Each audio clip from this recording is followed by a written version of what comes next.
Hi, and welcome to week 6. I'm excited to go over our objectives for this week. Our language objective for this week is using social rules of language, like turn taking in conversation and staying on topic. So this will be an important one. If your child goes into a kindergarten setting, you want them to be able to engage with the teacher and other children using age-appropriate social conventions. Obviously, children, particularly young children, they need a great deal of practice. Even some adults need practice staying on topic and taking turns in conversations. So the time to start practicing is now.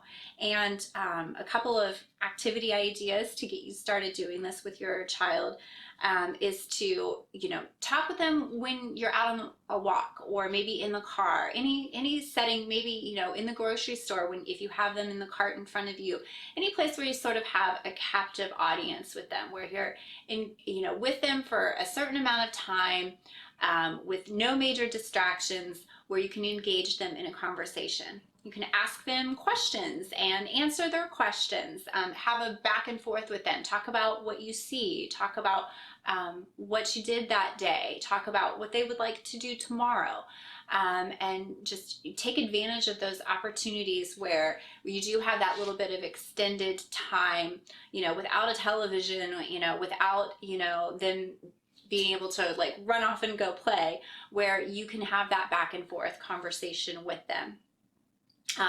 Another great opportunity is when your child is playing or engrossed in an activity, whether it's in the sandbox or on the floor with toys or at the table, creating a Lego creation, any time where they're really engrossed and enthusiastic about an activity, is to sit and play with them and talk to them about what they're doing, engage them, ask them what they're playing or pretending, and ask if you can help or join in, and kind of, if the conversation diverges, you can refocus it back to the topic and give them some help staying on topic for 5-10 minutes, whatever you think the natural duration of the conversation should be for their age and for their particular skill level as far as staying on topic in a conversation. And just help them by, if they stray off topic, to gently guide them back for a certain amount of time, and then over time you can gradually extend that to help them practice that skill. The cognitive objective, again, is closely related to this, and I love this because you can work on them at the same time. So our cognitive objective is listening with attentiveness. Of course, we want our children to listen when we talk or when the teacher talks, to listen and to pay attention. And that can be very, very difficult for little kids to do for a long amount of time. So you don't want to tax them. You want to make sure that you're gauging their skill level with this, and trying to keep it to an amount of time that's actually attainable for them. But there's ways that you can practice it as well. You can ask them for additional detail or clarification when they're talking to you about something. So this is one way to model good listening skills, is to be a good listener to them. So when they're talking, make sure you get down on their level if possible, maintain eye contact, do all of those nonverbal communication things like nodding your head, paraphrasing what they said. Show them that you're actively listening. Ask questions, ask for that detail and follow up, and the clarification if you don't understand something. Show them that you're really participating in the conversation and you're listening to what they have to say. So that's a way for you to model good listening skills to them. Now, as far as them listening to you, there's activities that you can use for that as well. And one of them is to use a story or a poem and engage your child in active listening with it. You can read the story or poem to your child and then ask them for some basic follow-up questions afterwards to see if they can remember what happened in the story. You can make it a game to try to remember as many details as possible, and even encourage your child to quiz you, especially if it's like a picture book. Your child can ask you things like, well, what color was the car that they drove, and things of that nature. So you can really make it a game to see, how many details from the story can you remember, and help your child to become a real active listener when you're reading stories. For an additional challenge, you can start to work on the basics of narration.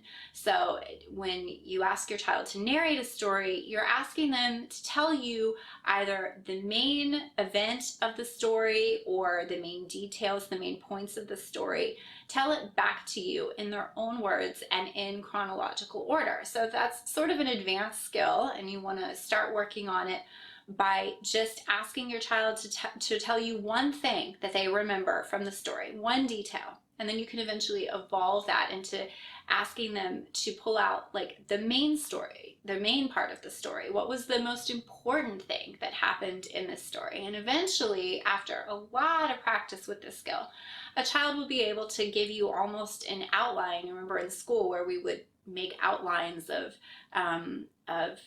sections of books where you tell what the main topic of each paragraph is and then what the supporting details underneath that is. And so if you work on this a lot over time, again, this is not something that a preschooler just pops out with, but if you start with the very, very basics of asking them to remember one thing that happened or asking them to remember the most important thing that happened in the story, it will eventually work up to where they're giving you sort of a verbal outline of the story in chronological order. And you can go back and ask them follow-up questions. Well, did this happen before or after this happened?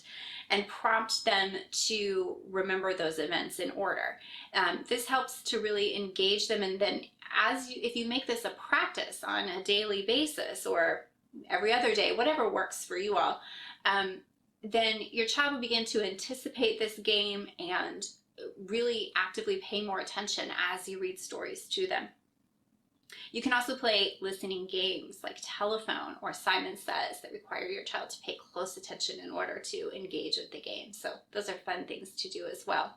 You don't need to do questions or narrations every time you read a story. Obviously, you don't want your child to start to think of it as a quiz or anticipate being asked a bunch of questions after every story you read. You want reading to often just be a pleasurable activity in and of itself with no further goal other than that. But if you do this on a semi-regular basis and make sure to keep it fun and light and make it a game, it can be a fantastic tool to help increase listening skills. For our literacy objectives for this week, we're on to the letter F, identifying the upper and lowercase f and telling the main sound of F. So a quick note on this. This is the first letter that we've gotten to in the alphabet that is unvoiced. So when you're modeling the pronunciation, an unvoiced letter is one that you make with your breath only and not your voice box. And so you want to make sure that you're modeling it correctly for your child. It makes, a f sound, and you want to make sure that you're making it in an unvoiced sound and not, for instance, adding a vowel into the end and saying like f, where that becomes a voiced consonant. You can tell the difference, and this is a fun thing to teach your child. You can tell the difference between voiced and unvoiced, and if you're saying it correctly or not, by placing your hand over your throat. And when you make a voiced sound, like for instance the letter B, you'll be able to feel your voice box vibrate. So you can say b, and you can feel your voice box vibrate when you're making that consonant sound. For an unvoiced sound, like the letter F, because you're making it with only your breath and not your voice box, you will not be able to feel that. So you can prompt your child to do that little fun exercise to check whether or not they're pronouncing the voiced and unvoiced consonants correctly.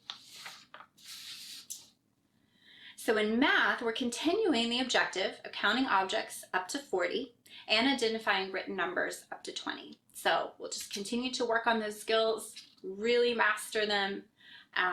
But we're also adding a new one this week, which is solving simple addition problems. So some kids will take off with this and really embrace it and love this concept, and others will still struggle with this at this point. Either one is fine and natural, and you just want to adjust the activities to the skill that your child is comfortable with, and make sure we avoid frustration at this point. If you need to stick with counting at this point, that's fine. So just like to dip your toes in the water of addition and see where your child is at and see where maybe you can support them a little bit more in this. It's far more important at this stage that your child understands the concept of addition and the idea of addition, then that they actually get the right answer. The right answers will come later. And, a lot of parents think that beginning math is sitting them down with an addition worksheet and, the child coming up with the correct answers, 1 plus 1 and 1 plus 2. And it's really not. There's so many skills that lay underneath of that. And so we want to make sure that your child understands all of those foundational skills that come before being able to fill out an addition worksheet. So the concept of addition just means putting two groups of things together to make more. That's what addition is. It's making more. You combine this group of things over here with this group of things over here, and what you come up with is more, or a greater number than what you had previously in the two smaller groups. We will address adding 0 later on, so we're not even going to tackle that at this point in time. And that's really what the essence of what you want your child to understand is. If they come up with the final answer is incorrect, don't worry. We will practice it multiple times. They will eventually become confident in finding that correct answer. You really want them to get, though, that addition is making more. And again, I've mentioned several times before that so much of this is vocabulary. So you want to work on what addition vocabulary is with your child so that they can recognize addition when it's happening, either on a worksheet or when a teacher gives them an addition problem, or simply in real life, and when they see addition occurring in real life, which is the best way to do math. And so by working on that vocabulary, that's probably the most important thing you can do at this point. Addition vocabulary involves words like plus, equals, sum, all together, in all, in total, combined, greater than, all of these words that surround addition and making more. So you want to use, as you're going through the activities with them, to use a variety of these words to just begin to introduce them to that. Then they'll be able to recognize that when they hear it later. For the fine motor skills, we're introducing a new type of activity, which is the spherical grasp. So this is a new grasp activity, kind of a gross motor skill where the hand curves to hold a round or spherical object. So the easiest example is when your child is holding a ball or a piece of fruit, an apple or an orange or something like that. So this particular type of grasp, a little bit different than the cylindrical grasp we were working on previously. So you'll choose an activity from the list that involves working on spherical grasp, and also one wrist extension and stability activity, one open thumb web space activity, and again, a cylindrical grasp activity like holding a baseball bat or holding a broom while you're sweeping, that type of grasp. So that's what you'll choose for fine motor this week. Try to work those in wherever you can and pick ones from the list. You can either pick same favorite ones that work for you or pick something new this week. Try to pick a different one each day if you can so that you can hit all 4 objectives this week. For social emotional objectives, we have self-awareness, expressing a range of emotions appropriately through gestures, actions, drawing, or language, with modeling and support. So again, at this age, they're going to need a lot of modeling and support for so many things that we're doing, but we'll give you some activities. Books are a fantastic way to work on social emotional objectives, so you can look for books at the library to help with this. Drawing pictures is another fantastic way. And the other objective is under the category of self-management, identifying challenging situations and using positive skills to deal with them. So this is something that probably comes up multiple times a day where your toddler, you might do this 10 times before you even get to breakfast, where they encounter a challenging situation. They can't get their shoe on, or they don't want to brush their teeth, or their juice has spilled, and really assisting them with finding positive ways to deal with those situations and overcome them. Not only overcome the physical situation of maybe asking for help, or we're going to get a towel to clean up the juice, or not just dealing with what's actually going on in the situation, but to deal with their emotions and to for them to frame it of, oh, well, accidents happen, but we can clean it up and then we can move on. And so helping them to deal with the emotional aspects of those challenging situations as well. And then for Friday, for your fun project, we expand on this idea of addition and do a really fun addition expedition where we get your child involved, if they're an active learner, kinesthetic learner, to make a game out of addition. And we offer ways to differentiate this activity, if they are really grasping addition, or if they just kind of need to stick with more of counting for the moment, so that you can make this this project fit wherever your child's skill level is at, and just continue to work on giving them that vocabulary that they need for addition, and continue to help them grasp what the concept of addition is, which is really the main focus this week. Again, don't stress about whether they're coming up with the exact right answer at this moment. This is the very beginning of all of this, and it is so much more important that they just begin to get the concept. So we have a fun activity for the end of the week that lets them blow off some steam and really get involved, and also work on addition at the same time. So I hope you have fun, and we'll see you back next week.